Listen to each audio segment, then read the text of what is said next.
Welcome to the Too Inquisitive podcast. You're too inquisitive.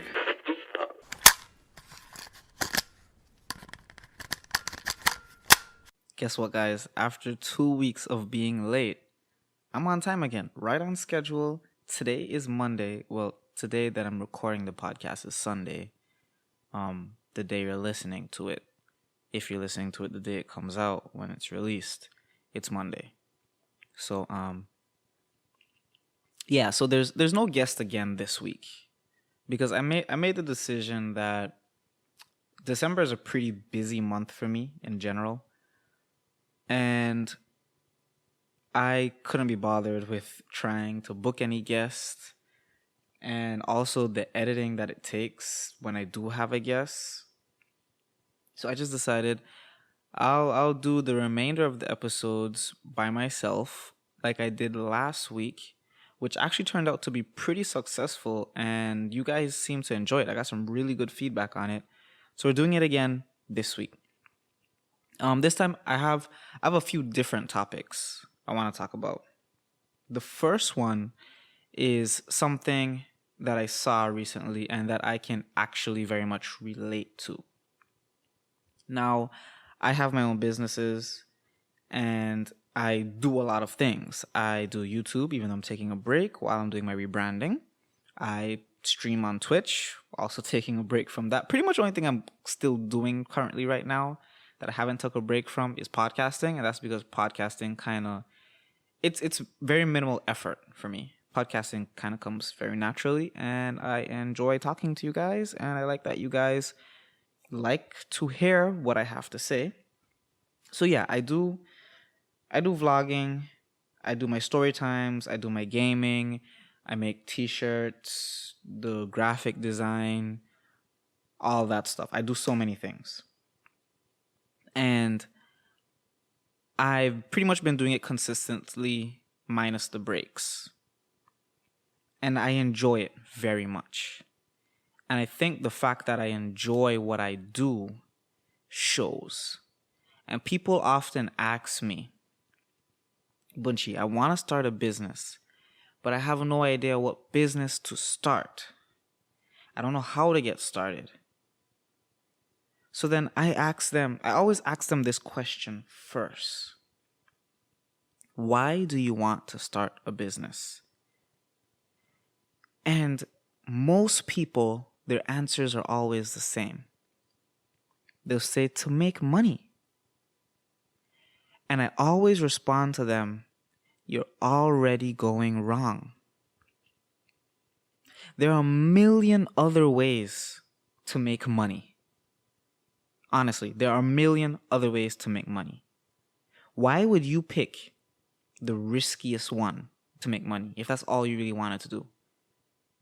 If you want to make money, if all you care about is just making money, go get a job. Find a job that pays you the money that you want. That's reliable, pays you what you want, and that you're qualified to do. Go learn a trade. Go learn a skill. Become a plumber, contractor, construction. Something with your hands. Go get a job. Now, wanting to make money, of course, is a big deal. And like any business, you want to make money, yes. But that shouldn't be your primary reason. It definitely should not be your number one reason. I like to tell people the story of how I started my business. Growing up as a kid, I was heavily into technology. At the age of 3 years old, I fully knew how to work a Microsoft XP desktop computer. My mom didn't have to teach me anything. I knew how to work it. I may argue I knew how to work it better than her, but of course she'll argue otherwise. She's a computer teacher.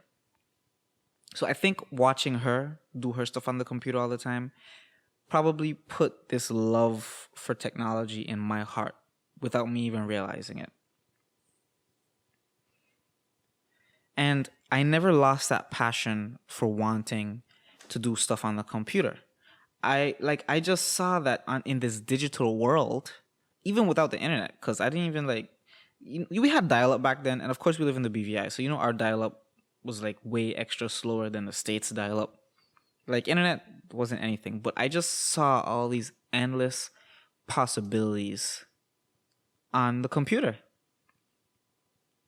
As I grew up, I got heavy into phones, tablets, iPads, anything digital, anything tech. I just loved it. I wanted to know more about it. I wanted to use them all the time. Every single day, all day. Video games. I wanted to know, how do they make video games? At the age of 11, I started dabbling to make my own video games. And I did make some pretty simple ones. Nothing extravagant, but I did make some. I don't have that computer anymore, but maybe I'll dabble in that again. Anyways, I'm getting off course. When I was around 13, I think. That sounds accurate. I met this friend who had a hacked version of Photoshop that he got for free.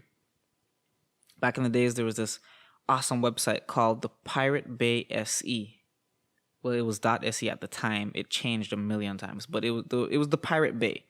And you could find anything on that website. You could find movies in HD as they came out, TV shows, like full seasons of TV shows in one folder, all types of programs that you would have normally had to pay for, you could get for free. You just had to use what they call torrent programs. The most popular one, I think, is like uTorrent. So he taught me about all that stuff, and I got a copy of Photoshop on my Mac for free. And he showed me, this kid lives in Daytona, by the way, Daytona, Florida. He showed me how he would make these little things, these little graphics, and sell them to YouTubers. And he was 13 at the time, I think, also. And the kid was making, for a 13-year-old, he was making good money. And it's not that his graphics were anything special. The kid was 13. But that intrigued me so much that you could create things. So I played around with Photoshop. I played with Photoshop for years. I learned Photoshop, taught it to myself.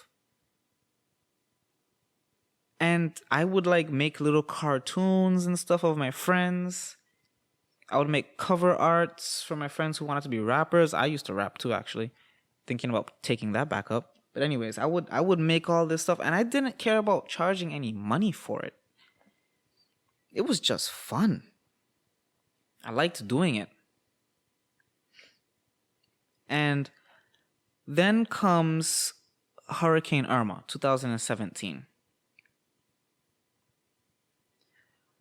One of my friends, Akeem Leonard, he's actually family, he asked me, I don't remember how it came about, but he was talking about he wanted to do some rebranding for his company, Greencrete.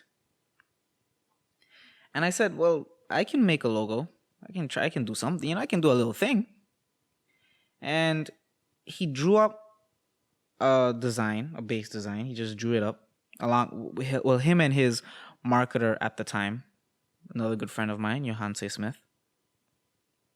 And so they sent me the drawing and asked if I could recreate it. It was actually a fairly simple drawing, and I did recreate it. And, we went back and forth, made some changes, everything, until he was satisfied with the end product. And to this day, 3 years later, he loves that logo still. He still uses it. And it's actually it's the first official logo I ever made.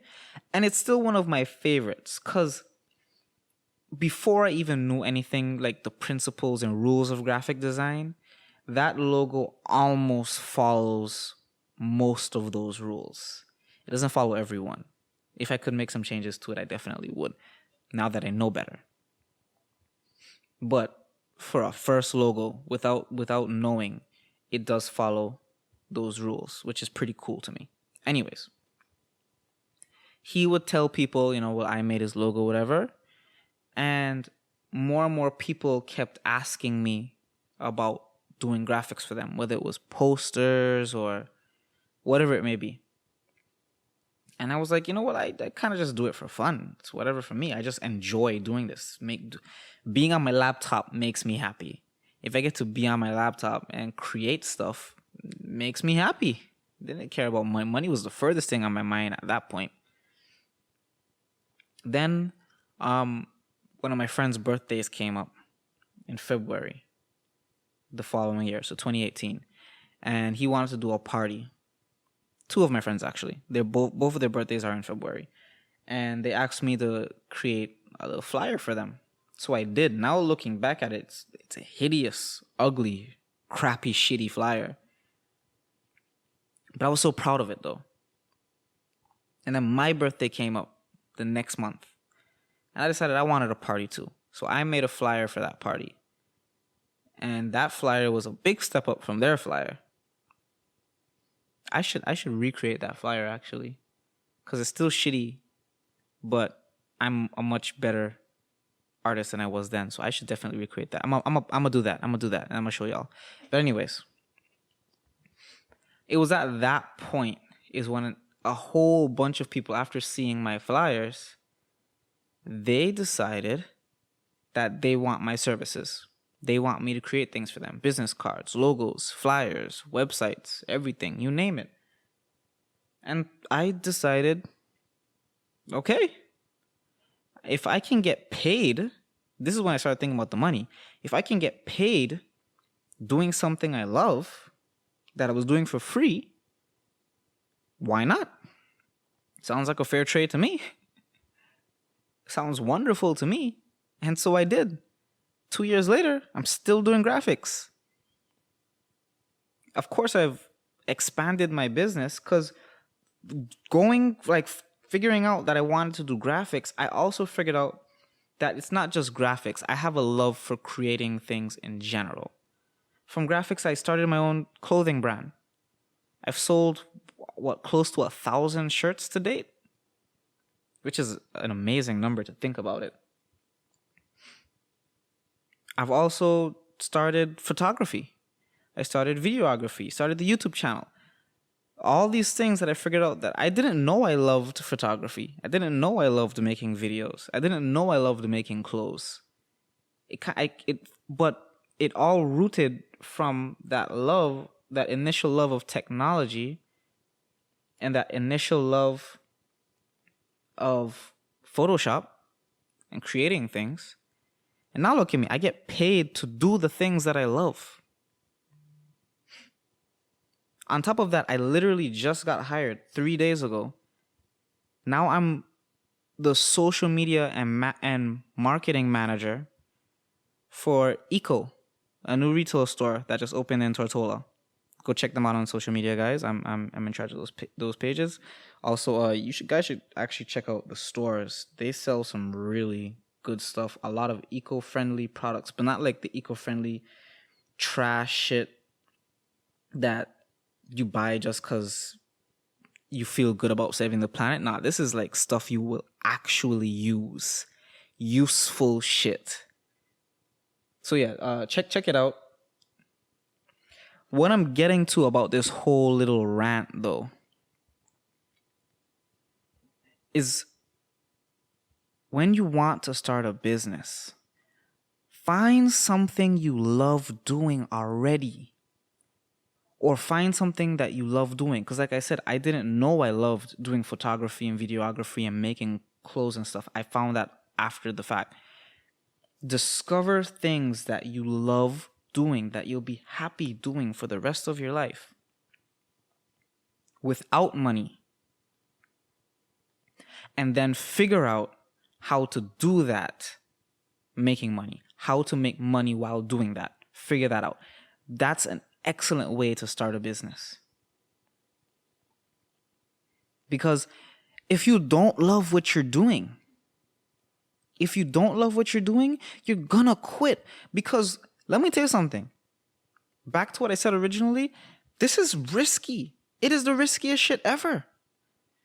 You invest so much of your own time and money without a guarantee of reward. You don't know if you're going to be successful, if you're going to get paid. It's a gamble. It's a huge risk. With that being said, The greatest risk in life is taking no risk at all. However, that doesn't mean you should take risks that you don't have to take. I'm a firm believer, though, in betting in yourself as long as you believe.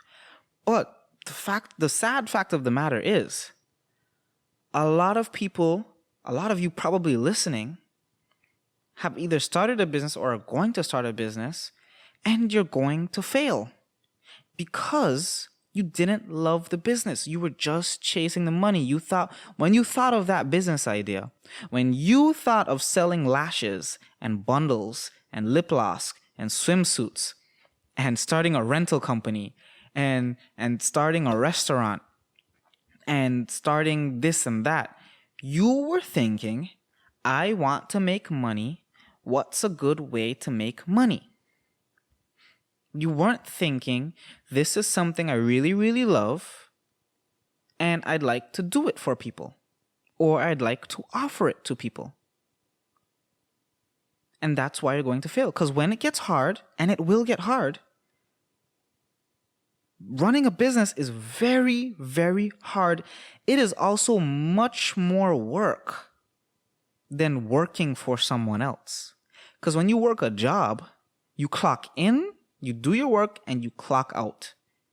What you do with the rest of your time is up to you. When you own a business, you clock in and you never clock out. You work all hours of the night. You go without sleep. It's like having a newborn baby. But this baby doesn't necessarily grow up until you're making millions. And then you can probably get a little bit of rest. You're going to face a lot of challenges. You're going to expect your friends to support you. Let me tell you something. In a business, it's only so much your friends can do. Jeff Bezos didn't make billions of dollars only selling to his friends. Yes, it would be nice if your friends support you, but the reality is strangers keep your business afloat. You can't rely on friends. And that's going to hurt you because you're going to expect your friends to be there every single time. You're going to expect that if you're selling lashes, that your friends will only buy lashes from you. That's not what's going to happen. No matter what you do. You're going to expect, if I'm making YouTube videos, I have so many friends. Watching a YouTube video is free. My friends are going to all support that. Ha. Ha. Ha.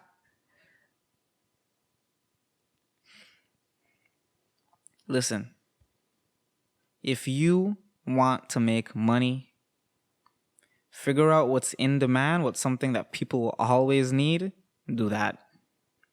Don't start a business. Learn a trade. Do something with your hands. Starting a business is not for the weak, and it's not about the money. And there's a lot of times where you're probably not gonna make profit, but it's okay because you're doing it because you love it still. And once you can persevere through those tough times, and you can manage to bring it to success, you're going to reap those benefits.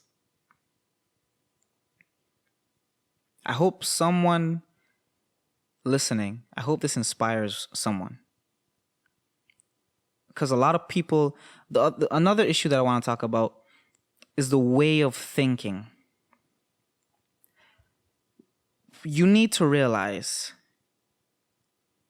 if things are going wrong, if nothing is working, always assume you are the problem. If things aren't going how you want them to go, if nothing is going according to plan, and this is a regular occurrence, if you feel like your life is going to shit, assume you are the problem. A lot of people don't take responsibility for what's happening in their life, and they blame a lot of other people. That especially applies to business. Why isn't my product selling? What's wrong? Why aren't people buying my stuff? Oh, no one supports me. No one does this. No one does that. Take a step back and look at you. Reevaluate yourself. Don't ask, why aren't people buying? Look at yourself and ask, what what can I do to make this better, to make this work? What am I doing wrong? Trust me. 9 times out of 10, you are the problem.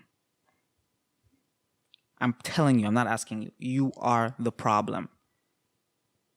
And that's okay. That is okay. It is okay to fail. It is okay to be the problem. Address it, figure out what's wrong, try something different.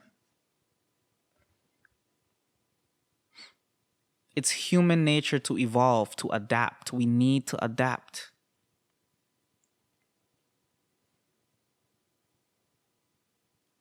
When it comes to something that on my part that I hate to see is like with branding and marketing with a business. Invest in your business, people. It is okay to start your business with a little shabby logo that you did up yourself and little shabby flyers and whatever. Get it off the ground. Sure, fine. But you're a year in.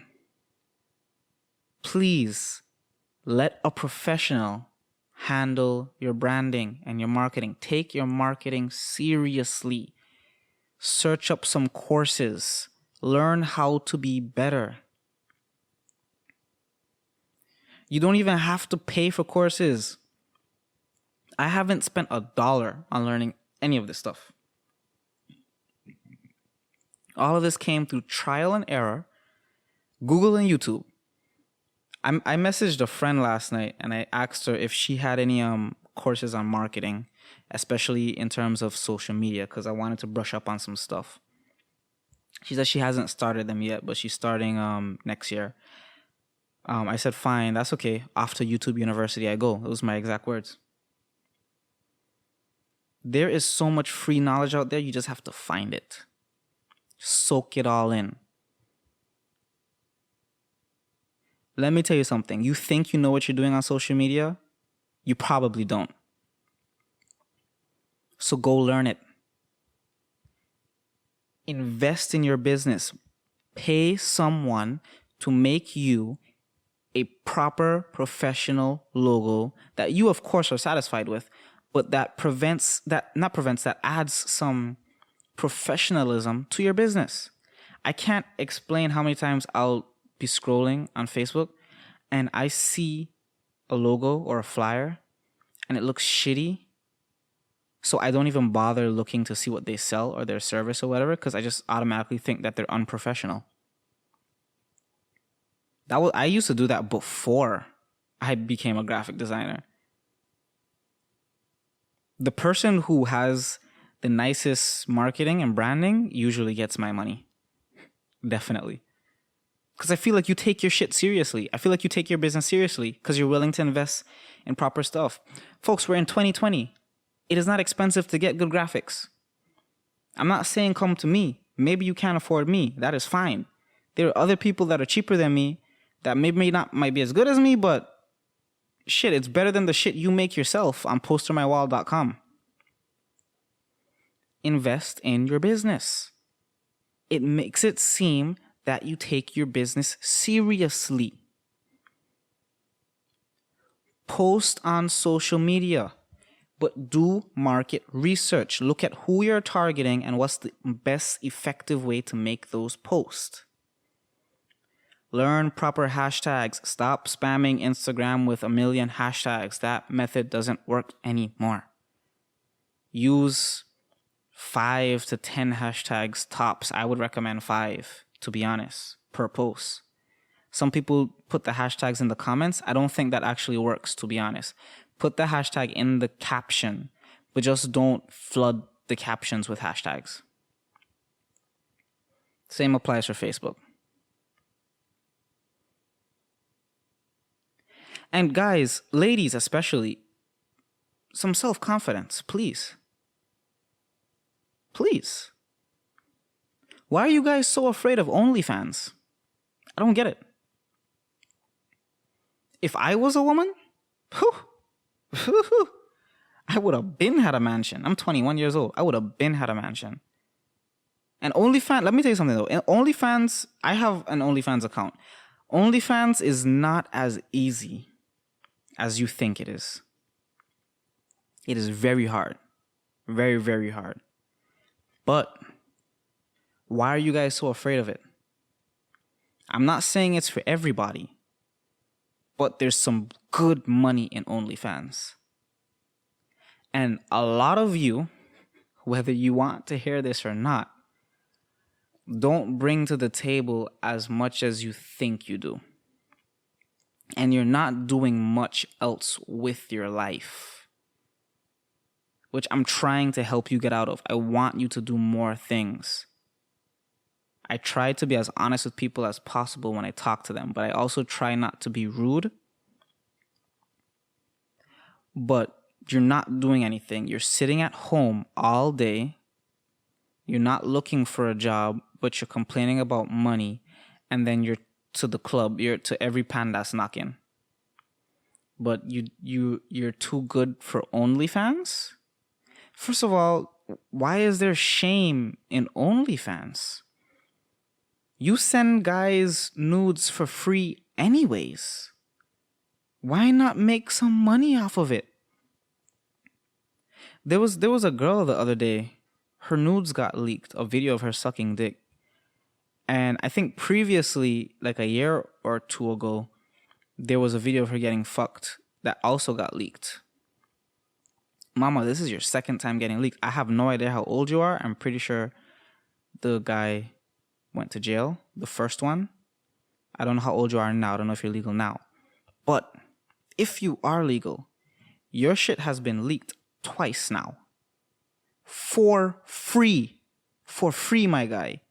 People are watching you do this shit for free. Why not do what you're already doing and take some control back in your life? Because obviously this shit was leaked without your permission. So you're pretty much controlless in that situation. Take some control in your life and make some money doing this shit. What are you guys afraid of? You don't have to show your face. Showing your face will get you more money though. But then again, OnlyFans does not have to just be about nudes. You don't have to just post nudes. I saw this model on Instagram that I'm following, and she asked in her story if she opened an OnlyFans just to post more behind the scenes stuff and like more lingerie-ish kind of pictures that maybe wouldn't be able to be posted on Instagram. Not nudes, but, you know, stuff that are maybe a little bit more ranchy. If she opened OnlyFans just to post that kind of stuff, would people support her? And the next day, I voted yes, by the way. The next day, I guess enough people voted yes that she said, fuck it. And she did it. And she DM'd me the link. She DM'd me the link to her OnlyFans. She said she wasn't going to post it on her Instagram, but she'll send it to everyone, at least that's voted yes, personally. And I'm like, shit, mama, why not? I told her, I said, I'm glad to see you on your hustle. You don't have to use OnlyFans just for nudes. Ladies, men will fund your way through life. I know you want to say, oh, I want to be independent. I don't have to depend on a man for this. But work smarter, not harder. Listen, I was talking to another one of my friends the other day, a model. And she made a post that people only support who's popular, to which I sent her the link to my last podcast episode, Popularity versus Talent. And she listened to the whole thing. And while she was listening to it, she would text me about the part that she was on. And she completely changed her mind just by listening to that. And we had a great conversation afterwards. Mind you, she is beautiful. She is one of the most prettiest girls I've ever seen. And she said, Bunchy, I'm not willing to necessarily sleep with men for money or to get what I want, positions or whatever.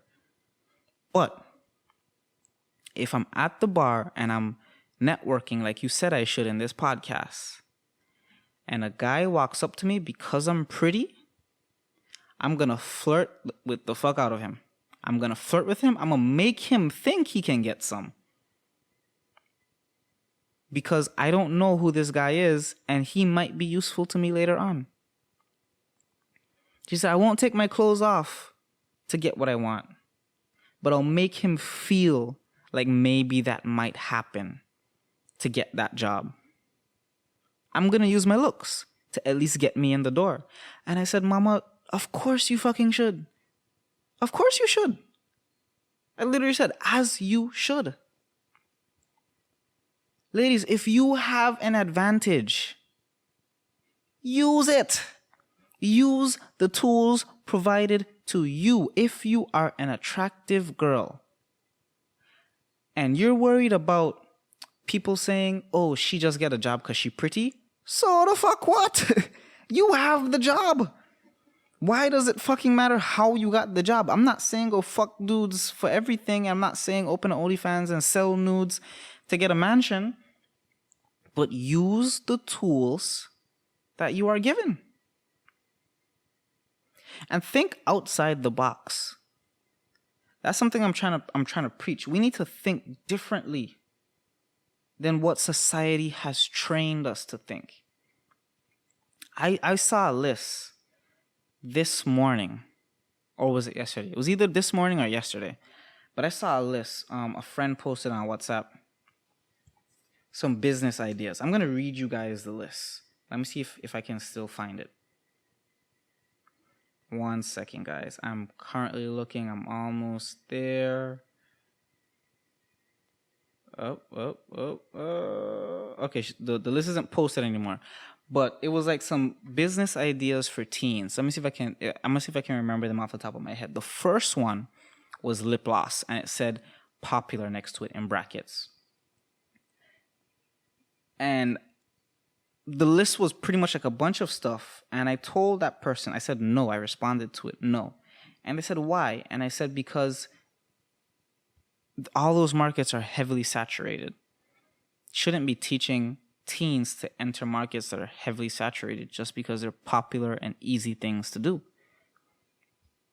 She said, well, I mean, it'll be a good way to get their foot in the door. I said, no. Teach them to think outside of the box, differently, individually, and unique from the jump. I said you could go to 100 people and ask them to list out 20 businesses that would be easy for teens to do or that teens should do. And I guarantee you, majority of it will match up to this exact same list. We need to learn to think outside of the box. And this is going to be the last point I touch on in this podcast because I don't want it to be too long. But we need to learn to think outside of the box. I'm going to go deeper into the outside of the box thinking on the next episode. I'm going to actually bring some business ideas, and I'll explain why I think they're outside of the box business ideas. So make sure you guys tune in next Monday for, I guess we'll call it part 2 of this episode. I don't know yet. I haven't even decided on the title of this episode yet. But next week's episode, we'll dive into outside the box thinking. Maybe that'll be the title of next week's episode. This title will probably be something like why you should start OnlyFans or some shit. Anyways, I hope you guys did enjoy this episode. Don't forget to leave a review, rating, and provide feedback, please. If you have Apple Podcasts, Google Podcasts, the podcast is now available on iHeartRadio, as well as TuneIn Radio, Spotify. It's everywhere. The podcast is literally everywhere. Give me 5 stars. Leave a review, please. Don't forget to tune in next Monday. Also, don't forget to check out Eco. Just go on my social medias. You can find it. I'm sharing their stuff all the time. But if not, the Instagram handle is e.co_BVI. On Facebook, it is just e.co. Get yourselves some eco-friendly products. And I'll see you guys next week, Monday. Peace.